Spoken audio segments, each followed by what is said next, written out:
Halo semuanya, selamat datang di channel ZXN. Di video kali ini kita akan kembali membahas game Pocket Incoming. Karena sudah cukup lama juga ya terakhir kali aku membuat pembahasan game Pocket Incoming ini. Dan kebetulan di server global itu lagi ada fitur yang cukup baru, yaitu fitur Pokemon 8. Nah, mungkin buat yang udah level 85 ke atas, ada yang bingung nih, kira-kira Pokemon 8 mana yang cocok untuk di tim mereka. Jadi kita akan bahas di video kali ini. Dan karena total Pokemon 8-nya itu ada 32 ya. Ada terdiri dari 6 Pokemon S Plus dan juga 26 Pokemon S. Jadi kayaknya aku bakal bikin jadi 2 part guys. Karena kalau kalian lihat di bawah kiri ini, untuk bahan setengahnya aja tuh udah 81 guys. Ini untuk pembahasan kurang lebih 17 Pokemon lah. Jadi 15 Pokemon lagi di part kedua nanti guys. Jadi tanpa basa-basi lagi, kita lanjutin ke pembahasannya. Yang pertama itu ada Lugia. Untuk Pokemon S Plus yang pertama, untuk syarat pengaktifannya dia itu cukup di awal ronde besar dia langsung aktif sendiri ya. Dan untuk total dapat diaktifkannya itu hanya 1 kali. Dan untuk efek skillnya itu adalah memberikan AOE SP Damage kepada kolom tim lawan sebesar 240% ditambah 720 SP attack, dan akan memberikan efek Extreme Speed kepada satu Pokemon setim secara acak, dimana akan memprioritaskan Pokemon setim yang bertipe Flying. Dan efek ini tuh bertahan selama 1 turn dan ada cooldown selama 3 turn. Nah, ini aku masih nggak paham ya, kenapa ada cooldown 3 turn padahal total dapat diaktifkannya itu cuma 1 kali. Dan untuk semua Pokemon X juga 1 kali ya total dapat diaktifkannya. Jadi karena belum bisa nyoba-nyoba juga ya, jadi kita nggak apa-apa lah, kita sebutin aja ada cooldownnya 3 turn. Selanjutnya untuk efek Extreme Speed ada di bawah tuh ya, itu adalah buff level 2 yang tidak bisa ditumpuk, dimana efeknya itu adalah ngebuff speed 6%. Tapi kalau yang mendapatkan Extreme Speed ini adalah Pokemon tipe Flying, maka speednya itu bertambah 12% guys, dan juga dapat Flying Dodge 30%. Jadi untuk Pokemon Flying itu akan lebih bagus buffnya yang didapetin. Kita lanjut. Nah, oleh karena itu sebenarnya Lugia ini aku masukin ke dalam kelompok universal, atau artinya bisa di kelompok atau bisa di tim tipe apapun. Tapi kalau menurutku pribadi akan lebih bagus kalau minimal tuh ada 1 aja Pokemon tipe Flying di tim kalian, biar buffnya itu lebih maksimal gitu guys. Kita lanjut ke Pokemon kedua. Ada sebentar. Nah, yang kedua itu ada Ho-Oh. Untuk S Plus kedua ya. Untuk syarat pengaktifkannya itu harus ada Pokemon setim yang bertipe Fire dan menggunakan Ultimate. Jadi harus Ultimate dulu dan bertipe Fire ya. Total dapat diaktifkan 1 kali, dan ini kedepannya akan aku hapus ya untuk total dapat diaktifkan, karena untuk Pokemon X semuanya hanya 1 kali tulisannya. Selanjutnya untuk efek skill, dia akan memberikan AOE P Damage kepada semua Pokemon tim lawan, semuanya tuh, sebesar 120% ditambah 720, dan akan memberikan efek Sacred Fire Burn kepada 3 Pokemon tim lawan secara acak yang bertahan selama 2 turn. Ada cooldown selama 3 turn. Dan untuk Sacred Fire Burn ini di skill Ho-Oh nggak ada ya, adanya Holy Burn, dan harusnya sih sama aja ya. Karena memang kan ini game dari Cina ya, jadi untuk translate-nya pasti masih banyak yang salah guys. Tapi harusnya sih sama, maksudnya Secret Fire Burn itu adalah Holy Burn. Dan untuk kedepannya juga banyak yang kayak gini nih guys, banyak yang kata-katanya berbeda, tapi harusnya betul, efeknya tuh kayak gini. Nah, untuk Holy Burn itu adalah DOT level 1 yang termasuk dalam DOT membakar, dapat ditumpuk sampai 3 tumpukan. Setiap tumpukan akan memberikan damage api sebesar 60% dari si Ho-Oh berarti ya. Oke, dia ngeburn doang efeknya. Nah, karena untuk syarat pengaktifannya itu harus ada Pokemon tipe api, maka dia aku tempatin di tim api, harus ada di tim api guys. Kita lanjut ke Pokemon ketiga, ada Dialga.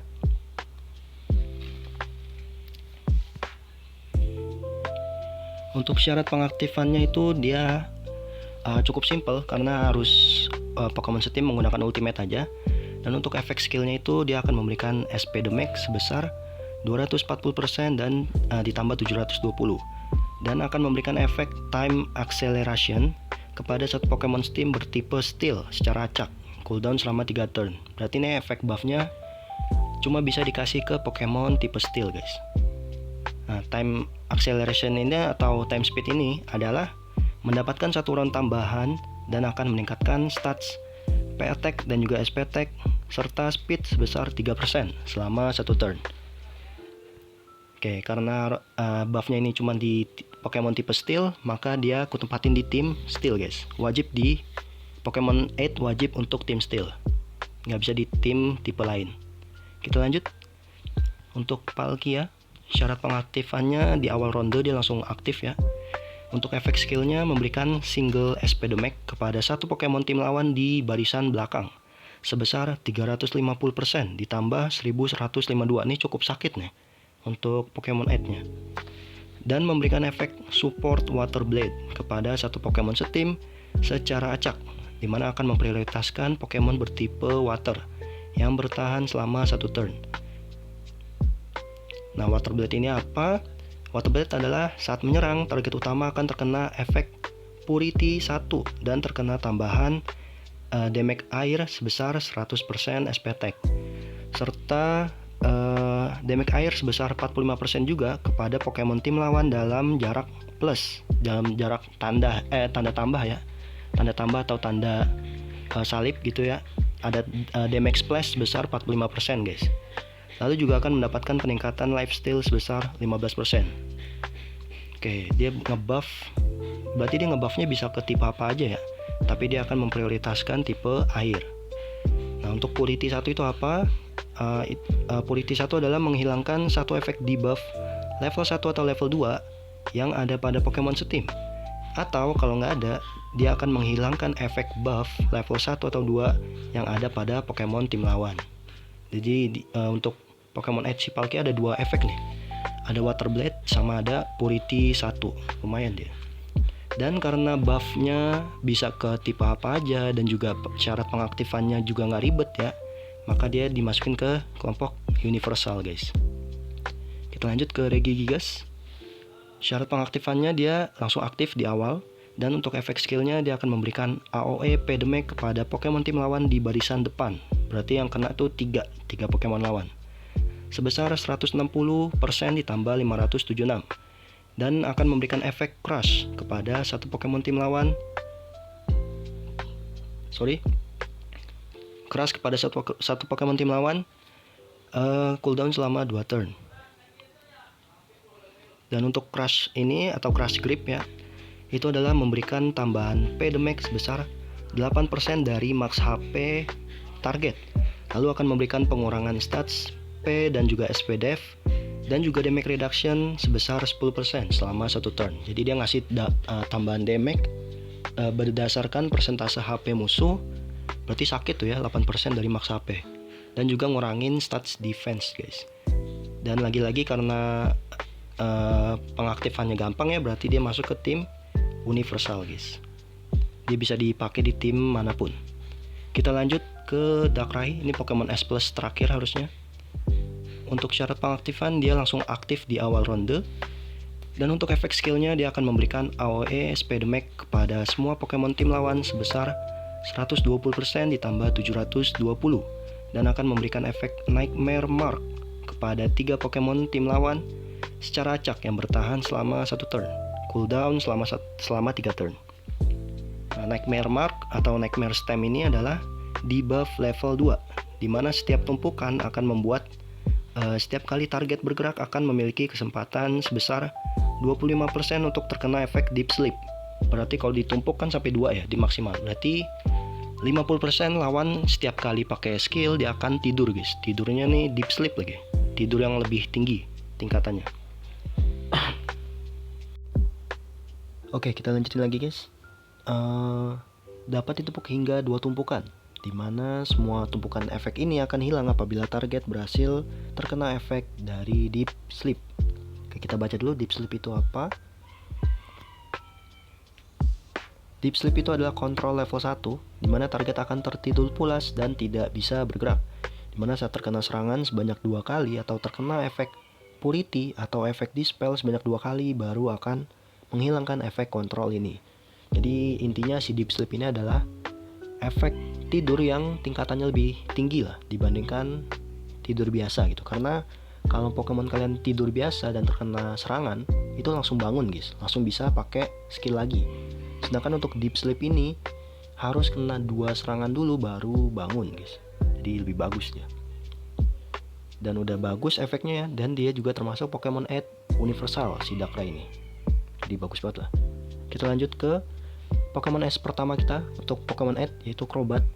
Pengaktifannya itu harus ada yang menggunakan ultimate. Dan efeknya adalah memberikan AOE Pedemac kepada Pokemon tim lawan dalam jarak plus atau tambah atau salib gitulah, sebesar 100% dan ditambah 384, dan akan memberikan satu stack efek Poison 1 yang bertahan selama 2 turn. Nah, Poison 1 ini adalah efek DOT yang dapat ditumpuk hingga 8 tumpukan. Wow, 8. Dimana setiap satu tumpukan akan memberikan damage Poison sebesar 30% setiap kali target ingin bergerak. Oke, damage-nya ternyata kecil ya. Pantesan bisa ditumpuk sampai 8 kali karena damage-nya kecil banget. Kita lanjut. Untuk Crobat ini termasuk ke Pokemon Ed universal guys. Kita lanjut ke Arcanine. Syarat pengaktifannya langsung aktif di awal ronde. Dan efeknya adalah memberikan AOE Pedemac kepada kolom tim lawan sebesar 120% ditambah 400. Dan akan memberikan efek Speed 2 kepada Pokemon setim bertipe Fire secara acak yang bertahan selama 1 turn. Berarti dia sama kayak Dialga nih kasusnya. Untuk aktifinnya nggak perlu tipe apapun, tapi untuk buffnya dia perlu tipe Fire. Kalau Dialga kan tadi Steel ya, wajib Steel. Kalau Arcanine wajib di Fire. Nah, Speed 2 ini apa? Speed 2 adalah buff level 1 yang akan meningkatkan stat speed sebanyak 6%. Dan dia, Arcanine ini termasuk Pokemon Ed khusus tipe Fire. Kita lanjut ke Alakazam. Alakazam ini langsung aktif di awal. Dan efeknya adalah memberikan AOE SP Damage kepada semua Pokemon tim lawan sebesar 40% ditambah 288. Dan memiliki kesempatan sebesar 5% untuk memberikan efek Petrify selama 1 turn kepada target. Nah, Petrify disable ya adanya ya. Di penjelasan skillnya Alakazam ada disable, yaitu kontrol level 1, target tidak akan bisa bergerak, lalu akan menerima peningkatan stats damage reduction sebesar 10%, namun akan menerima pengurangan healing sebesar 30% dan speed sebesar 6%. Nah, mungkin karena efek Alakazam ini berubah musuh jadi batu, merubah musuh jadi batu ya, makanya musuhnya ini mendapat damage reduction guys. Jadi dia dapat buff juga, dapat buff damage reduction, tapi dapat juga debuff healing dan juga speed berkurang. Dan karena nggak ada tipe khusus, maka dia termasuk ke Pokemon Ed universal. Begitu pula dengan evolusinya atau meganya ya, dia juga termasuk universal karena skillnya sama persis, cuma beda di persentase Petrify. Yang tadi kan Alakazam 5% ya, 5% ngasih Petrify, sedangkan Mega Alakazam itu persentasenya 10%, jadi lebih bagus dia. Kita lanjut ke Cloyster. Syarat pengaktifannya nggak ada, langsung aktif dia.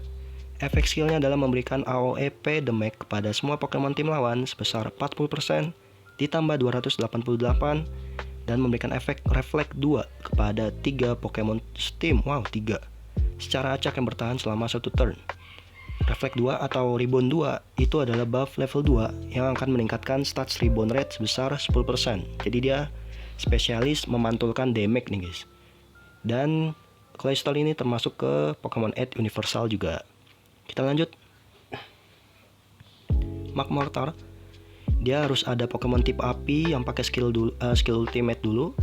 Dan efeknya adalah memberikan AOE SP Damage kepada Pokemon tim lawan di barisan depan sebesar 80% ditambah 336. Dan efek lainnya itu adalah meledakkan semua efek burn yang ada pada Pokemon tim lawan. Oke, dia berarti cuma meledakkan guys ya, cuma men-trigger, bukan memberikan efek burn. Dia jadi cuma meledakkan doang. Dan dia termasuk ke Pokemon Ed khusus tipe api aja guys. Karena semakin banyak burn di musuh, Magmortar tuh semakin bagus tuh, karena Dua langsung meledak semua gitu. Bagus. Selanjutnya Articuno langsung aktif di awal. Efeknya adalah memberikan AOE SP damage kepada Pokemon tim lawan di barisan depan sebesar 80% ditambah 336 dan memiliki kesempatan sebesar 25% untuk memberikan efek freeze 1 kepada satu Pokemon tim lawan secara acak yang bertahan selama satu turn. Nah, freeze atau frozen 1 ini adalah kontrol level 1. Target tidak akan bisa bergerak dan efek ini akan hilang sendirinya apabila target kehilangan 35% max HP. Nah, ini menurutku efek kontrol yang kurang banget karena bisa hilang sendiri dengan syarat Pokemon yang kena beku itu kena damage yang gede gitu. Kena damage 40% mungkin ya atau 50%. Nah, dia langsung lepas sendiri, guys. Jadi ini kurang sih menurutku. Tapi masih oke lah. Namanya kontrol ya, jadi tetap bagus-bagus saja. Dan dia termasuk ke Pokemon Ed Universal. Kita lanjut ke Zapdos. Dia langsung aktif apabila ada Pokemon tipe elektrik yang pakai Ultimate. Dan efeknya adalah memberikan AOE P damage kepada kolom tim lawan sebesar 120% ditambah 384. Dan akan memberikan penambahan rage sebanyak 50 kepada satu Pokemon setim bertipe elektrik secara acak. Berarti dia bisa mempercepat ultimate dari Pokemon kita dengan syarat tipe listrik, guys. Berarti dia Pokemon Ed khusus listrik. Kita lanjut ke Moltres. Syarat aktifnya adalah dia harus ada Pokemon bertipe api yang pakai ultimate. Dan efeknya adalah memberikan AOE SP damage kepada semua Pokemon tim lawan sebesar 40% ditambah 288 dan akan memberikan efek Blaze kepada Pokemon Steam bertipe api secara acak yang bertahan selama satu turn. Nah, Blaze ini atau ini dia. Ini di Pokédex Moltres itu adanya Explosion ya. Jadi harusnya benar sih, bukan Blaze. Translate-nya salah dia. Jadi harusnya Explosion. Itu adalah buff level 1 yang akan meningkatkan stats crit rate sebesar 10% terhadap Pokemon tim lawan yang terkena efek burn. Apabila critical berhasil terjadi, maka akan memberikan tambahan 1 stack efek burn 1. Burn 1 ini apa? Burn 1 adalah efek DOT yang dapat ditumpuk sampai 5 tumpukan, di mana setiap tumpukan akan memberikan damage api sebesar 40%, SP tag atau P-tag setiap kali target ingin bergerak. Oke, berarti Pokemon tipe api yang dapat buff Explosion tadi, kalau misalkan dia nyerang Pokemon tim lawan yang ada burn-nya, ada kebakaran, dia lagi terbakar ya, itu critical rate-nya bakal ditingkatin, guys. 10% tadi ya. Kita coba lihat lagi ya. Nah, itu 10% peningkatan critical rate. Dan kalau critical-nya beneran terjadi, maka Pokemon lawan bakal kena burn lagi, guys. Jadi kena DOT lagi dia. Jadi makin sakit pokoknya. Dan Moltres ini termasuk ke Pokemon Ed khusus tipe api, guys. Kita lanjut ke Pokemon S terakhir untuk video ini, yaitu Houndoom. Dia akan aktif langsung di awal ronde. Oh enggak, harus ada yang pakai ultimate. Sorry. Harus ada yang pakai ultimate. Dan efeknya adalah memberikan AOE SP damage kepada semua Pokemon tim lawan sebesar 40% ditambah 288. Dan akan mencuri 1% SP def dari semua Pokemon tim lawan yang bertahan selama satu turn. Dan dia termasuk ke Pokemon Ed Universal. Dan efeknya ya menurutku jelek. Jelek banget guys efeknya. Tapi kalau emang punyanya Houndoom ya nggak apa-apa lah ya, daripada nggak pakai sama sekali kan, lumayan lah. Dan untuk evolusinya juga sama aja jeleknya, karena efeknya nggak berubah, cuman persentasenya aja bertambah dari yang tadinya mencuri 1% SP def sekarang jadi 2% SP def. Jadi ya kayaknya nggak berasa sih. Tapi nggak apa-apa lah. Oke, kita langsung masuk ke kesimpulan untuk video pertama ini. Di video pertama ini aku bikin kesimpulan untuk Pokemon 8 yang S plus dulu. Nanti di part kedua baru untuk kesimpulan yang Pokemon S-nya. Dan kesimpulan untuk Pokemon S plus ini adalah yang universal itu ada 4 untuk saat ini ya. Ada Lugia, Regigigas, Palkia, dan juga Darkrai. Untuk yang khusus tim api itu ada Ho-Oh. Dan untuk khusus tim steel ada Dialga, dan flying itu ada Lugia. Dan untuk kesimpulan Pokemon S boleh ditunggu video selanjutnya guys. Kira-kira Senin atau Selasa lah aku upload, karena ini juga baru dibikin sekarang ya. Jadi masih butuh waktu lah untuk persiapan membuat bahan paparannya dulu. Oke, mungkin sekian untuk video pertama ini. Kurang lebihnya mohon maaf, dan terima kasih untuk yang udah nonton sampai sejauh ini. Dan jangan lupa like dan juga subscribe bila kalian suka. Dan see you di part kedua besok. Bye.